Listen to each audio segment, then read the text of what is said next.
Very good evening, everyone, and it's my pleasure to be here. In fact, since I represent auto sector, I like to set the context by giving some, hard figures uh, to set the imperative for capability digitization in perspective. See, if you look at the automotive, there are various mega trends which is actually shaping the society as well as the entire mobility space. And some of the societal mega trends that is actually happening is a lot of climate change issues and environmental degradation you are hearing about, demographic trend, which is the aging population, rapid urbanization you are seeing. Then there is the digital technologies which are actually changing the landscape. There is a rising middle class and rising consumer awareness. In turn, the mobility trend that we are talking about, we talk about autonomous, safer, fatigue-free, connected, electric. Now we are hearing a lot of buzz about that. Shared mobility, which is ride sharing, better asset utilization or congestion reduction on the cities like Delhi or Mumbai.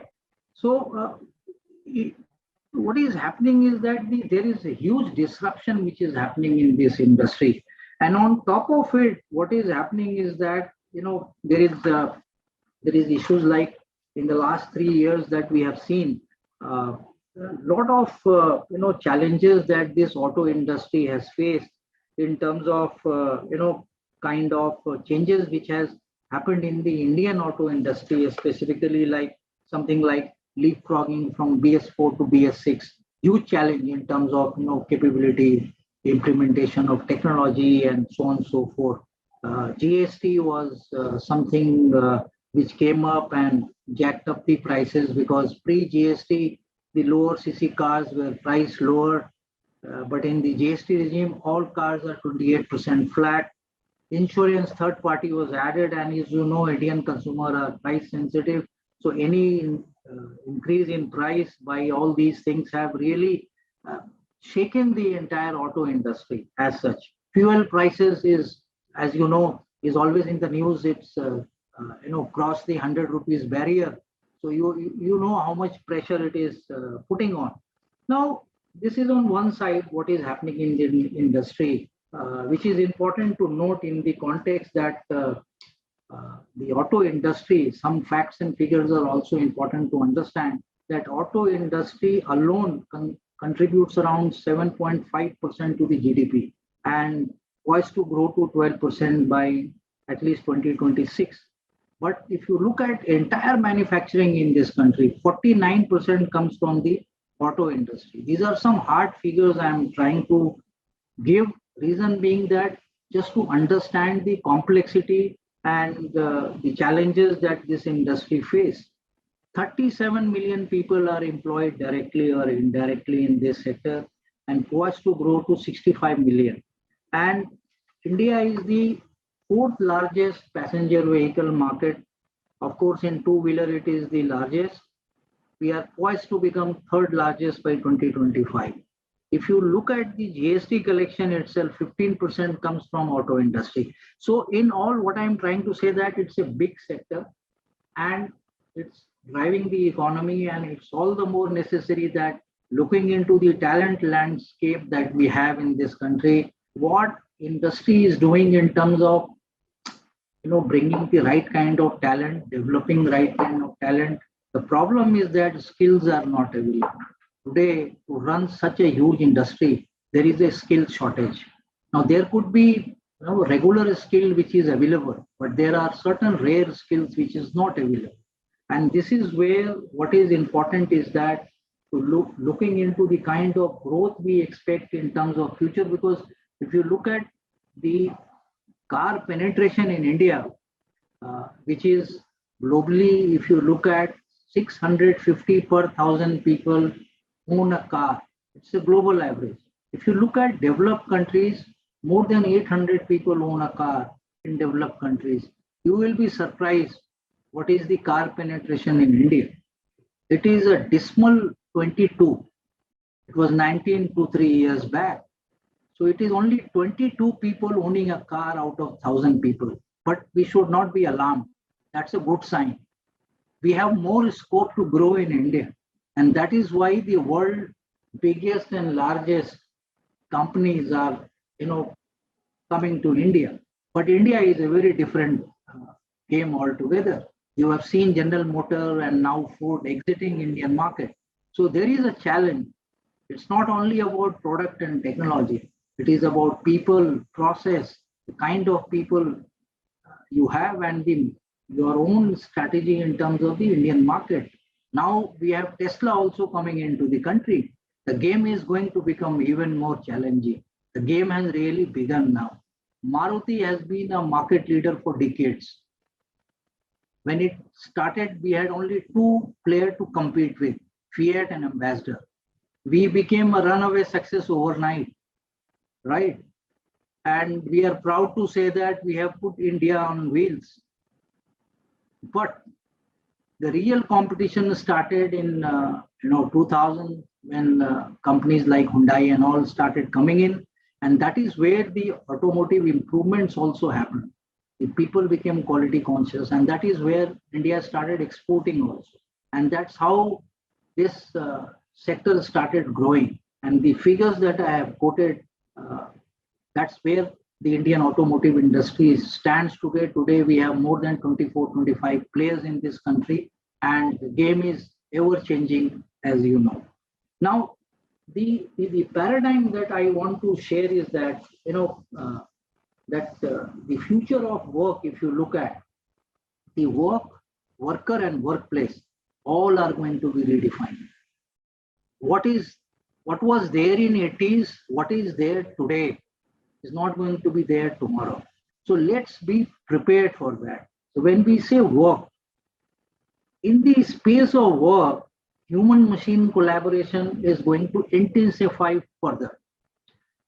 We have seen automation, we have seen robotics way back in 80s and all. We have seen the kind of automation automotive industries involved into, because we cannot produce 6,000 cars in a day unless we have that level of automation. If we are rolling out a car every 12 seconds, it's not magic.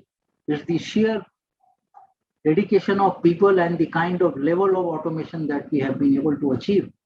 So that's not that easy. It has taken decades to reach this level. But the question is, are we able to sustain it? How we are going to redefine this when the work itself is changing? The new age technologies, how we are going to leverage like AI, machine learning, IoT. The whole industry 4.0 is going to be changed to industry 5.0. What is our adoption? What is our technology adoption? So these will all be redefined. So the digital kind of intervention which is happening will totally redefine the work, and it will be a totally new landscape, let me tell you. Now, when you look at workers, people, when we talk about people, who will be the people who are the future workers? See, talent, when we are talking about full-time, there are skills which is not available in India. I remember 10 years, 15 years back, when we were looking at full body design, we had no such kind of people available in India. We had to source people from outside India. When we started crash, we had nobody in passenger car crash testing who is available in India.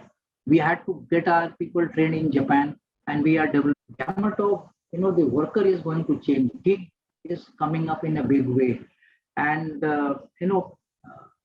now government of India is also changing the labor code. So a lot of changes we are going to see in this. And when we talk about the concept like we have been doing, that how to attract good people, how to retain, how to develop good people, will actually change to how to access, curate, and enrich. This is going to happen. And in fact, I was reading this in the World Economic Forum papers, and this is from where I am just trying to share these perspectives, that accessing the talent, curating unique employee experiences, enriching the job for employee satisfaction and growth. This is going to be the mainstay in future. But when you look at workplace, what will be the future workplace, future worker work from? So now we have already seen working from home, and hybrid is the mode which is happening. In fact, in manufacturing, we had never heard of working from home. So still one third people are working from home. People who are in non-manufacturing are very easily able to work from home. And digital, what we talk about, physical plus digital, is something going to be the mainstay. And we have to work a lot in terms of digital infrastructure, digital security, because these are the things which is becoming very challenging. And there are certain shifts that we are seeing that one I talked about technological shift. There is a generational shift and social shift also, which is happening in this.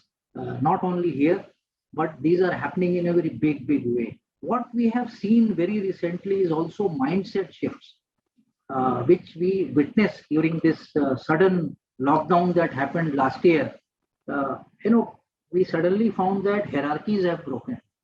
We were used to working in office where we have cabin and we have people sitting and we are able to control. Today we are seeing that people are instead of hierarchy working in network. I don't know who is sitting where. So instead of controlling, we are now empowering people. So this is a new phenomenon which has emerged, because I have to anyway empower people, because I have to make them productive. I have to make them, engaged. So how do you do that when you are in a network? And a lot of experimentation has happened during this period. A lot of experimentation. Every company has experimented something. One good thing which has happened is that a lot of privacy I had seen earlier. Everything will be in our server. Nothing will be shared. We shied away from giving things on app. Now, what has happened? This pandemic has actually, cleared everything. Today, our contents are on cloud servers, and people have access. In fact, even outsourced people have been given, all kind of connectivity, VPN access, and we were shying from giving internet connection to many people, saying that no. If we give internet, they may misuse the facility given to them. Today, if you don't give internet, they can't work. They will never be productive. So these are certain changes which is happening, and what I am trying to say is that in the context of any organization, what is important, when I said you have to access, curate, build, but what is important, one fundamental will always remain, that if you have happy employees, they will make happy customers. And happy customer will create shareholder value. Now, how do you do that? The question is that you have to first get the right kind of people. You have to identify strengths, create right kind of fit. They in turn will become great managers. Great manager in turn will create happy employees, who in turn will create happy customer. If we are able to manage this well, these are enablers. If we are able to manage this well, we can reliably influence not only our sustainable growth, profit, shareholder value creation. Everything is possible. But the problem is that we do not manage our people part. And when I say people part, this includes not only right people, right skill gap, finding what kind of capability development is required for these people, what kind of managers you are developing out of them, what is your career plan, how you are able to retain people. See, one of the good thing for Maruti is that we have four generation of people working, and we have had three phases so far. We started as a public sector, became a joint venture. Today we are a completely Japanese multinational. We have seen all these phases, but what the best part is that our attrition is less than 2%. And when we hire people for lifetime. Why people are able to stay here? The reason is that you have to build that kind of culture, build that kind of infrastructure, give them right kind of capabilities. Maximum people, when I interview in exit interview, I find that, and on all the research paper, they say that my learning curve is not sharp. I am not growing. I'm not able to contribute.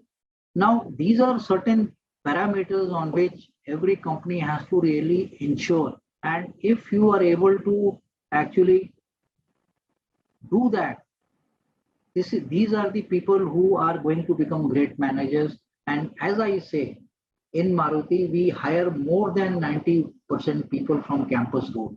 Only less than 10% we hire lateral, that too at a junior level. We do not hire as a policy anybody mid senior or senior in our core functions. And that is the differentiating factor between Maruti and competition. What differentiates Maruti from competition is its people. And I'm in fact in all forum, I'm proud to say that in fact the entire auto industry is actually driven by even ex-Marutians. So I'm happy that we are able to produce talent which is actually driving this industry. How do you do that? It cannot be done overnight. It has been a journey. And it has been a journey where starting from competition of 2 companies, we are 25 companies are competing with us. Still, we are market leader by miles. But having said that, it's not possible that, until unless we change our stand, we do all things required. If in 2030 we have to still retain 50% market share and be the leader, then we have to really be doing something different. We have to be the game changer. We have to actually initiate things much in advance. So we do a lot of action planning at least 10 years in advance. So for 2020, we were planning in 2010. For 2030, we are already planning. And not only planning, but executing. So you have to be ahead of the competition if you really want to, fulfill your strategy, or if you have a kind of a strategy map for future. So that is something which comes to my mind. But coming to L&D, when I said, when I am talking about the people perspective, and I said when people is the key differentiator, way back, we decided that since people are our key differentiator, we need to create a different kind of capability building for not only our people, but for the entire value chain. Because just ensuring capability or things like that for our people will not help. We have to carry along the entire value chain. So what is happening is that we created something called Maruti Suzuki Training Academy. Now this training academy is like a corporate university. So in this corporate university, we have 4 distinct schools. And these schools are, one school is leadership and functional school, or leadership and behavioral school, as you can say. The other school we have is called technical school. In technical school, we have center of excellence, finishing school, lot many centers, dojo centers. These are all hands-on, high-tech centers for creating technical skills, functional skill for our 4.0 manufacturing facilities, including all trainees who are coming in. The third school, very big school that we have, is called vocational school. Because as I said, even blue-collar talents are not available for shop floor.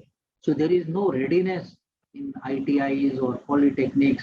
So what we do is that we run our own courses, which supports not only Maruti but our vendor companies. And in this, what we do is that it's like a earn while you learn kind of a concept. And we have more than 10,000 people actually participating in this. Then on the dealer side, we run a lot of courses under various schemes, which is both for sales as well as service. In fact, in sales, we have now started a new course. It's a new NSQF that we have partnered with the ASDC and done. It is called BBA Retail, Auto Retail. And we have started with 2 universities. Third is going on in the process, and we have plans to start this all over India. So because there is no talent readily available, which is in auto retail. So this is something which we have done. And in fact, for the service advisors also, we are working on a kind of a diploma from Polytechnic, which will have this service advisor diploma with a specialization in service advisor. This is going to help again the uh, auto dealership, especially in the area of service, where there is a lot of difficulty in getting the trained people. Because our success is dependent on the entire value chain, both upstream and downstream. If our vendors are not capable, if our dealers are not capable, we will not be able to create that winning formula. Now, other than that, we also run school, we also run polytechnic, we also run ITIs. So we have many ITIs which we are running, and we are having courses mapped to the auto industry requirement, and we have given all kind of facilities under our CSR skill. We run Indo-Japan centers.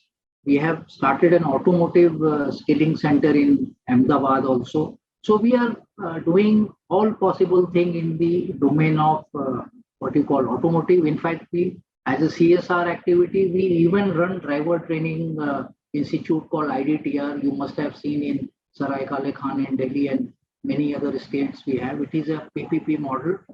We provide, state provides the infrastructure, we run it and provide, and central government is also involved. This is because, when we are in automotive, we have to ensure that the skilling of drivers is also good, because you see so many road accidents happening. So that's our initiative in the area of what we call driver training skills. But when it comes to the other areas that we are running, is one is overseas training and Japanese school. So as you know, a lot of technology and other expertise that our people get, we have to send people to Japan and other countries. So our academy also manages that. And that's the construct of the academy, and we have more than 200 people directly and indirectly working in our academy, and we are spread all over India. And we are trying to create whatever best possible now that we have entered into collaboration with Toyota in a big way. So even in the space of skilling, we are partnering with Toyota in a big way. And you have already seen cross badging, which has already happened. Our Baleno and Vitara Brezza being sold as urban cruiser, and Glenza. You will see many more such collaboration in future. But that's an exciting phase. In fact, we are working on hybrid. We are working on many things. But all this is only possible if you keep on sharpening the skills of the people, get the right kind of people, engage them, build them, and get something which they are more interested into, rather than pushing things. So all kind of such variability you have to create in the workplace, so that you continue to create that winning formula. And as I said, game is going to become tougher and tougher. So we need to re-innovate, rebuild ourselves each time. So what got us here will not take us there. So we are very much knowing this fact, and we are preparing ourselves for that. So that's all I have to say, and I wish this program a good success, and I am sure that a lot of deliberation will happen in the space of L&D and other areas. So good luck to all of you. Thank you very much.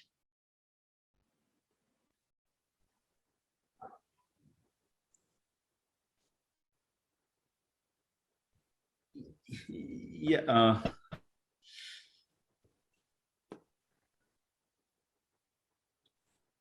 Pamela, if you can take it proceed it further for inviting Dr. Rona Mitra, please. Yes. We can now invite our moderator of the evening, Ms. Rona Mitra, to take this webinar ahead. Over to you, ma'am. Thank you so much, Pamela. Thank you, ma'am. So, a very good evening to my dear participants, and welcome to all the speakers. And we're all mesmerized with the powerful keynote address by Mussarat Hussain sir. And sir, if you're still there, I'm trying to actually look into the gallery and figure out that if you're there, definitely it will be great. Before I begin the next conversation with our eminent speaker, there's a question for you, sir, from Dr. Simi Khurana, and we are really, really thankful to her for asking this question and bringing in the vibrancy Unless you already have covered, because I thought you have, but it's an acknowledgement to our dear participant, Dr. Simi Khurana, that she specifically asked for a certain skill. So would you like to enunciate what you already mentioned, that how you develop the skill set post skill gap analysis? It will be great to address ma'am's question. There are 2-3 types of skills you should understand. There is a hard skill, there is a soft skill, there is a business or generic skill that we talk about, right? So for the hard skill that we are talking about, I talked about COEs and Center of Excellence, finishing school. And then there are hard skills like mechatronic, autotronics, 3D printing, modeling, AI, machine learning, robotic process automation, cloud computing. So all this is something which is, we partner with companies, and there are global leaders who work with us, and then we have all this in our finishing school. But as far as the soft skills are concerned, this is one area where lot of work goes on. In fact, very short, let me tell you, is that what we do, we have a very robust competency framework, very, very robust.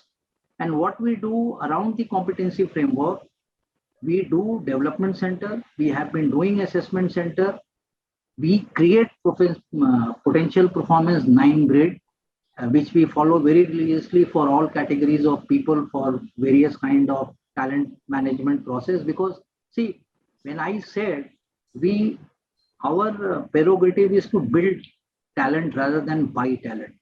So when we follow this principle, it is imperative on us that our talent pipeline is always intact. How do we create that? How do we ensure our talent pipeline is really worthy? So that's why the onus on ensuring that we have a trained and a developed talent pipeline is very important. And that is the reason that these kind of processes, these kind of assessments keeps on going. And in our company, there is no concept of training calendar or things like that. We have a L&D framework. We have a framework where from entry level to time of separation, people have to mandatorily go through certain program, level wise, band wise, function wise, and there are multiple types of mandatory programs that within a duration of 2 to 3 years they have to go through. And these are programs related to, and all are, in fact, even all these programs that we do is a competency based. So our behavioral competencies plays a big role.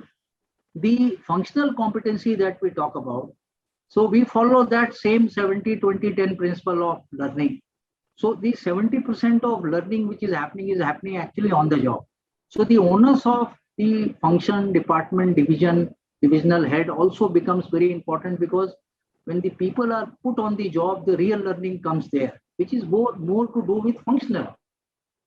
But when it is leadership, or when it is senior leadership, we have a tie-up with global universities, top universities in India, where they go for corporate immersion from time to time.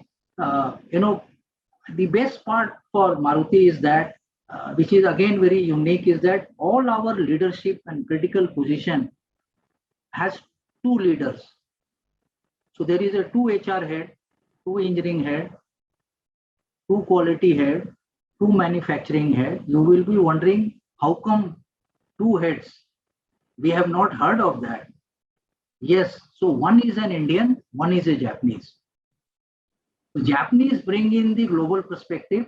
The Indian, they have their own skills, operational skill, their planning skills. Together they make a deadly combination actually.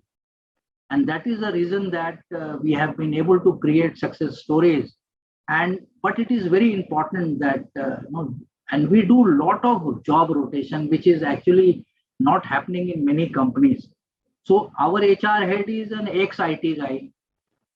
The production head or the engineering head is actually a supply chain head earlier. So there is so much of job rotation and cross function that you will be highly surprised to see that in fact, in my training academy now, the head of training academy is a guy who is from quality actually. And if I go to Juku, which is the Japanese training center in Tokyo and Hamamatsu, most of the guys are actually from sales or manufacturing. In fact, there also the HR head is the actually chief engineer who has come and moved into HR. So that formula also works, and that brings in another perspective or looking at things from a different perspective altogether, because our mind is trained to look at a thing from one particular way from last so many years. But a guy who is from a different function altogether, a different country altogether, he starts looking at things differently, which you will be highly surprised the way they look at things. That's the other dimension that they look at, which we never thought. And that is why that is also a very, very good thing that we keep on getting those kind of input from those colleagues who come from Japan. But our focus is both on hard, soft, business skill, and the skill inventory is continuously getting updated. And with our collaboration with Toyota, I'm sure that it will go to much different heights and all. So that's what I have to say about all these skilling part that we do.